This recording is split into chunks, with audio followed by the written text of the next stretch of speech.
మాకు న్యాయం జరగాలి. 40 సంవత్సరాల నుంచి కూడా మేము సర్వీస్ చేశాము. ప్రభుత్వం మా సమస్యని పట్టించుకోవట్లేదు.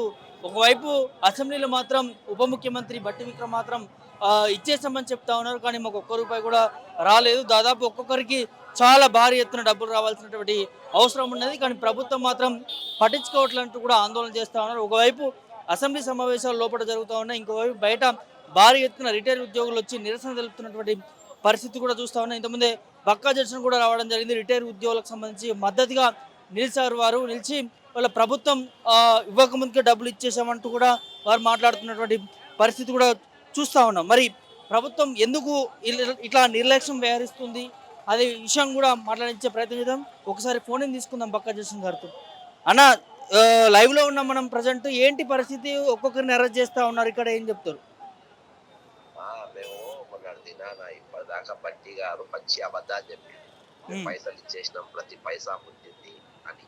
ఆ, ఉమ్, కానీ ఈరోజు వాళ్ళు అంతమంది అన్ని పైసలు ఇస్తే 42 మంది ఎందుకు తెచ్చుకుంటారు? నంబర్ 1. రెండవది రెండవది దాదాపు 7-8 వేల కేసులు కోర్టులో ఉంటే కేసులే లేవు, అక్కడక్కడ కేసులు వేసినట్టు. మళ్ళీ ఉమ్, దాదాపు 850 కంటెంప్ట్ కేసులు వేసి ఆ కేసులు లేవంటారు. ఈ రోజు మా ఇల్లు, నా బెడ్రూమ్ కాంచెని పోలీసు వాళ్ళు పోయి తెలియాలి. నా బెడ్రూమ్, నా బాత్రూమ్ లో కాంచెని. ఉమ్, రేవంత్ రెడ్డి గారు ఇంత భయంకరంగా తెగబడతారు, పోలీసు వాళ్ళని ఆ విధంగా వాడుకుంటారు. నేను ఒక ఉమ్, పోలీస్ కానిస్టేబుల్ కొట్టిన పరిస్థితి మీద ఆ, ఉమ్, ఒక 89 క్రిమినల్ కేసులు ఉన్నాడు ఒక కానిస్టేబుల్. మా వాళ్ళతో మా ఇల్లు తెలివాడు చేపిస్తారు, మా ఇళ్ళల్లో మొత్తం ఎంక్వైరీ చేపిస్తారు, మమ్మల్ని అరెస్ట్ చేస్తారు. ఆ ఈ రోజు ఉమ్, మేము అసెంబ్లీ దాకా పోయినాము, దాని భగ్నం చేయడానికి ఎన్నో ప్రయత్నాలు చేసినా ఈ రోజు మేము అసెంబ్లీ చేరుకున్నాం. బట్టి నువ్వు చెప్పింది అబద్ధం అని చెప్పి మేము నిలదీయగలిగినాం. ఈ రోజు రేవంత్ రెడ్డి మోసాల గురించి అసెంబ్లీ నినాదాలు ఇవ్వగలిగినాం. 42 మంది అమరులైనటువంటి రిటైర్ ఉద్యోగుల వాళ్ళ వాణిని ఈ రోజు మేము అసెంబ్లీ ముందు వాళ్ళ అర్థనాదాన్ని వినిపించగలిగినాం. ఈ రోజు చలో అసెంబ్లీ పూర్తి స్థాయిలో సక్సెస్ అయింది. ఈ రోజు ప్రభుత్వం పచ్చి అబద్ధాలు చెప్తుంది, పచ్చి మోసాలు చేస్తుంది. 16,749 కోట్ల బడ్జెట్ కాగు రిపోర్ట్ లో ఉన్నప్పటికీ అవి మొత్తం దారి మళ్లించి ఫుట్బాల్ కు, వాలీబాల్ కు, మన సుందరిమన్ల పోటీలకు, ఆ అవన్నిటికీ చూపించుకుంటా మూసి సుందరీకరణని అన్నిటికీ ఈ రోజు కానాకుండా ఏంటి ఎల్లికో పులావ్ అన్నట్టు అవన్నిటికీ అవి వాడుకుంటా ఈ రోజు తెలంగాణ ప్రజలను మోసం చేసే పరిస్థితికి వచ్చిండు.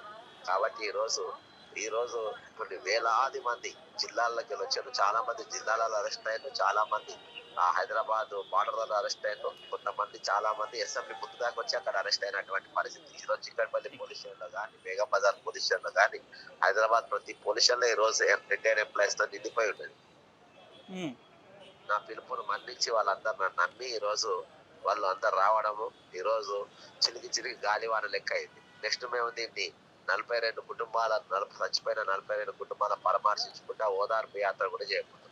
అంటే ఎట్లా చూడొచ్చు అన్న? ఒకవైపు అసెంబ్లీ జరుగుతోంది. ఈ రిటైర్ ఉద్యోగులకు సంబంధించి భారీ ఎత్తున ఇప్పటికే వందలాదిగా అరెస్ట్ చేసినటువంటి పరిస్థితి. పోలీసులు కూడా గాలిస్తా ఉన్నారు. ఇటు చుట్టుపక్కల ఎవరు కూడా అనుమానాస్పదంగా కనిపించినా కూడా వారిని అరెస్ట్ చేస్తున్నటువంటి పరిస్థితి. ఇదంతా ఎట్లా చూడొచ్చు?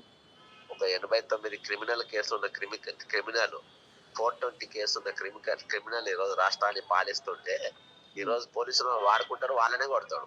ఉమ్, అంటే వాడిని యూజ్లెస్ ఫెలో అని వాడిని బైకాట్ చేయాలి పోలీసులు. ఈ రోజు ఉమ్, వాడిని కాపాడే ప్రయత్నం చేస్తే ఈరోజు ముఖ్యమంత్రి అంటే పోలీసులను కొడితే హోంమంత్రి నీ దగ్గర పెట్టుకుంటావు.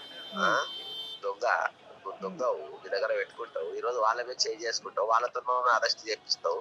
ఉమ్. మా ఇంట్లో బెడ్రూమ్ కూడా తెలివాడిందబ్బా.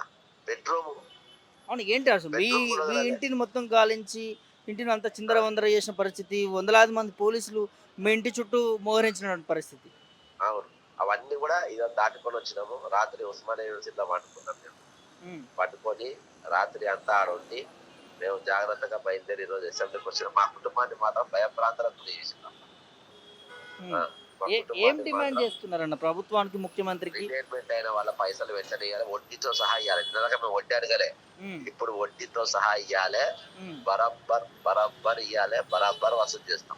వడ్డీతో ఇంట్రెస్ట్ తో సహా విత్ ఇంట్రెస్ట్ ఇవ్వాల్సిందే, ఉమ్, తప్పించుకునే ఛాన్సే లేదు. విత్ ఇంట్రెస్ట్ వసూలు. తినేదాకా ఇంట్రెస్ట్ అడగలే మేము, ఉమ్, ఇప్పుడు ఇంట్రెస్ట్ అడుగుతాం. ఎందుకంటే ఇది కమిటెడ్ బడ్జెట్, అంటే ఒప్పందం జరిగినటువంటి ఎక్స్పెండిచర్ ఇచ్చి తీరాలి. నువ్వు పని చేయించుకుంటావు, పని ఎగ్గొడతావు అంటే ముడ్డి మీద అంటారు. ఒకవేళ నువ్వు చెప్పిన భాష ఉమ్, అర్థమైందా? అంటే వాడు ముఖ్యమంత్రి అయితే కానీ ముట్టి మీద అందరు. ఉమ్. బ్రదర్, ఓకేనా, థ్యాంక్ యూ అన్న. Thank you. బట్ ఇది పరిస్థితి. దాదాపు 2 సంవత్సరాల నుంచి కూడా రిటైర్ ఉద్యోగులకు సంబంధించి కొంత ఆందోళన చేస్తూ ఉన్నారు. ప్రభుత్వం ఇస్తామని చెప్పి హామీ కూడా ఇచ్చింది. మరి ముఖ్యమంత్రి పట్టించుకోవట్లేదు, ఉప ముఖ్యమంత్రి పట్టించుకోవట్లేరు. ఇవాళ చాలా సంవత్సరాల నుంచి కూడా పెండింగ్లో ఉన్నటువంటి బిల్స్ కూడా చాలా ఉన్నాయి. ప్రభుత్వం ఎందుకు పట్టించుకోవట్లేదు అంటూ కూడా ఆందోళన చేస్తున్న పరిస్థితి చూస్తూ ఉన్నాము. దాంతోపాటు మొన్న మాజీ సర్పంచులు కూడా రావడం జరిగింది. వాళ్ళకి సంబంధించినటువంటి పెండింగ్ బిల్లులు ఏవైతే ఉన్నాయో అవి కూడా ప్రభుత్వం రిలీజ్ చేయాలంటూ కూడా వారు కూడా నిరసన తెలిపినటువంటి పరిస్థితి చూస్తున్నాం. ఇవాళ రిటైర్ ఉద్యోగులు కూడా రావడం జరిగింది. అంటే ప్రభుత్వం దీని మీద ఖచ్చితంగా ఫోకస్ చేయాలని చెప్పి కూడా డిమాండ్ చేస్తూ ఉన్నారు. ముఖ్యంగా రిటైర్ ఉద్యోగులకు సంబంధించి భారీ ఎత్తున ఒక్కొక్కరు చాలా వరకు భారీ ఎత్తున డబ్బులు వెచ్చించాల్సినటువంటి అవసరం ఉన్నది. చాలా పెండింగ్ బిల్స్ ఉన్నాయి. బట్టి విక్రమార్క మాత్రం అసెంబ్లీ సాక్షిగా అబద్ధం మాట్లాడుతున్నారంటూ కూడా మరి బక్కా జయసింగ్ గారు చెప్తున్నటువంటి అంశం చూస్తున్నాం. ఇప్పటికైనా ప్రభుత్వం కళ్ళు తెరుచుకొని ఏదైతే రావాల్సినటువంటి రిటైర్ ఉద్యోగులకు రావాల్సినటువంటి పెండింగ్ బిల్స్ బకాయిలు ఏవైతే ఉన్నాయో అవి వడ్డీతో సహా చెల్లించాలంటూ కూడా డిమాండ్ చేస్తూ ఉన్నారు. చేయని ఎడల ఖచ్చితంగా ప్రభుత్వాన్ని ప్రశ్నిస్తాం, ఇంకా నిరసన కార్యక్రమాలు ఎక్కువగా చేసుకుంటూ వెళ్తాం, ప్రభుత్వం దిగొచ్చేంత వరకు కూడా మా ఉద్యమం ఆగాదంటూ కూడా బక్కా జయసింగ్, దాంతోపాటు రిటైర్ ఉద్యోగులు చెప్తున్నటువంటి అంశాన్ని చూస్తూ ఉన్నాం. విడుదల శ్రోత ప్రభాకర్ రెడ్డి, హైదరాబాద్ నుంచి.